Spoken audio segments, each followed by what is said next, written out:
Well, hello everyone. I'm Tyler Chrestman, and welcome to the Chrestman Conversation.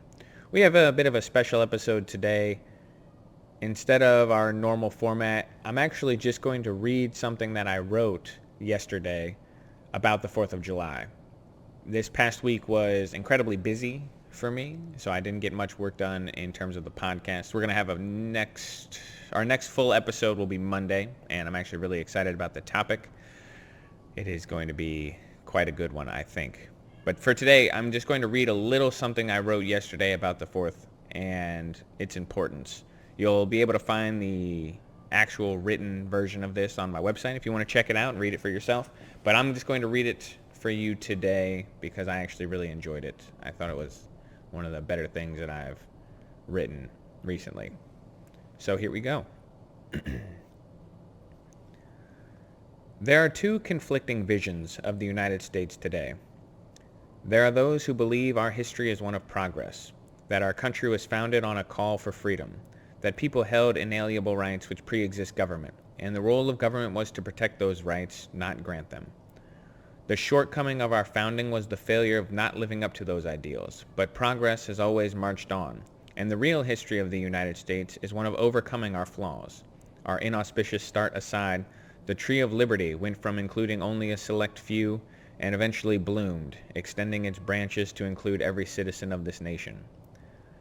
The other view of the history of the United States does not begin in 1776, but instead in 1619. This is the view that America has been evil since its inception. It was built on the twin backs of genocide and slavery. That the institutions which govern our lives play the role of oppressor, and we, the governed, the oppressed. The system itself is fruit of the poisonous tree and must be overturned. The history upon which we stand should be razed to the ground, and upon the ashes we could build something new which would finally lead to a more just and equitable society. The American dream was never real because it was founded by white men for white men, and that fact can never change. These visions cannot coexist. They have led to unending conflict which often arises from issues even where the majority of Americans are actually in league with one another. Those underlying ways in which the two sides see the world generate a belief that the other side is immoral, incompetent, or corrupt. This attribution of motives, these accusations of malice, have led towards a level of polarization that has not been seen in this country for a long time. The issues themselves divide us politically, but the underlying assumptions each side hold about the nature of reality divide us morally. It is a mistake for our country to move forward without recognizing these underlying assumptions that divide us. The surface conversations over policy, the nuts and bolts of government, these are not the things that at the heart of the heat we all feel rising, and arguing over the proper tax code will never lower the temperature. What we need to have is a discussion that delves deeper than the surface and touches the undercurrent that continually sweeps us along for the ride. The United States is neither evil nor benevolent. Its history is complex, and the narrative that we choose to cling to sets up our entire political worldview. Today is the 4th of July, and it is a day that all Americans should celebrate.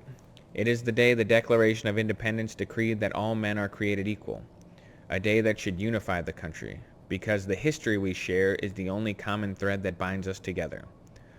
Those who think of the history of this country as nothing but tyrannical, reduced to a caricature of the master-slave dynamic, one in which racism, classism, and sexism make up the mortar which hold the bricks of the nation together.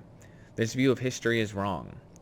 Just as the people who fail to recognize the reality of the shortcomings of our nation are wrong, the failure to live up to the values our founding documents espoused from the beginning, the hypocrisy of crying out for freedom from tyranny while allowing manacles to bind the wrists of human beings kept in subjugation and treated as chattel. The view that whitewashes the stains of injustice is as ugly as the view which ignores its triumphs. We should celebrate July 4th because we are all free today as a result of the events set in motion that day in 1776.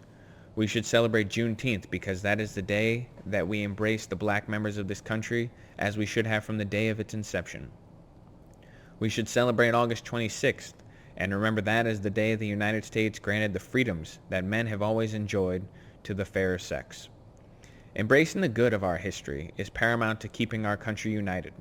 It is possible to be critical of America while recognizing that our imperfect country has been the story of evolution. The symbols that unite us should be held high. the Fourth, the flag, the founding. These things belong to all of us. If the history of civil rights has taught us anything, it is that America, when confronted face to face with the ugliness of reality, is capable of becoming what the framework set in motion all those years ago, a country that protects life, liberty, and the pursuit of happiness for all. The end. So I wrote that yesterday because I was sitting here and I've recently been watching, and this idea I think is the most important one that we are faced with today. And it is the story that we choose to tell ourselves. Now, the line that I have in there, America is neither benevolent nor evil, that is very true. Our history is shades of gray. America has done more good for the world than probably any nation in history. But there is evil in our past, and we have to remember both sides of it. It's neither one nor the other. We should embrace the good, remember the bad, and change for the better. And if we tell ourselves the story that America is nothing but evil, if we use that sort of Noam Chomsky, everything we've done is for treasure and blood and treasure, then we're not going to survive.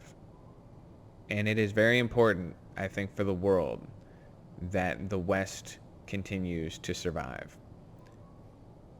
Right now, America does more to grant freedom than any other nation in the history of the world.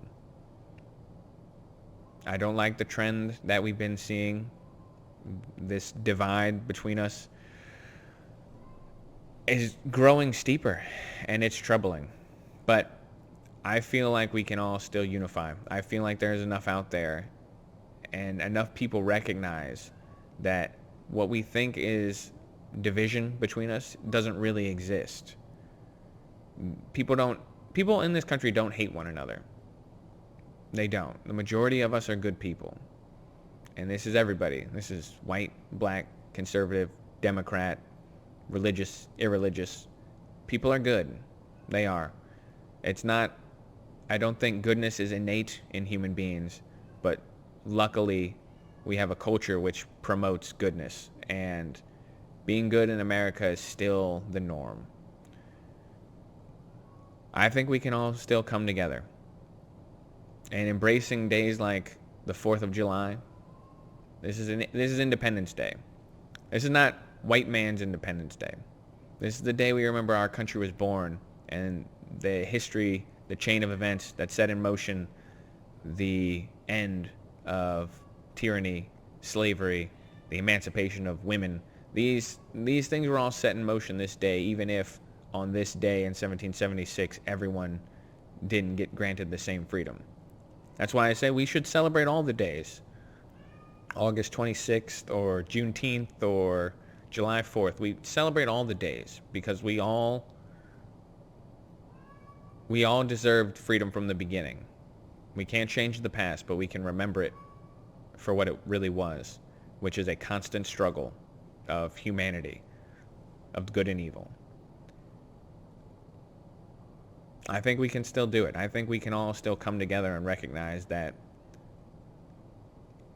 our history is imperfect, but we are an imperfect people today, and that change is good and growth is good, and that we are very capable of both. All right, as I said, it's going to be a short one today. I basically just wanted to get this message out. I want to read this because I think it's important. And I wanted to wish everyone a happy 4th of July as well, and tell you we'll be back Monday. Monday will be a good one as well, good episode. So everyone, I hope you enjoy your 4th. Go see some fireworks. Go enjoy time with your family. Don't blow your hand off, whatever you do. Just be careful. And maybe take 5 minutes today to just sit and appreciate your life for all the good in it. We all get so wrapped up in the bad all the time. It's very easy. It's very easy to be pessimistic. It takes courage to be optimistic in the world today. And so take a minute and appreciate what is good in your life and what what's good in your life that is not your fault, that you didn't create. Because there's a lot of good that you probably owe to other people, or the country, or your community, your family. So don't sit back and appreciate just your accomplishments. Sit back and appreciate the things that you might not deserve that you got anyway. And be grateful. It's a good day for that. Also, everyone watch the Coney Island hot dog eating contest. What are we thinking? Let's see if America can keep it in the mustard yellow belt in the country. It's very important. All right, everyone, enjoy your day. I'm Tyler Chrestman, and I'll talk to you later.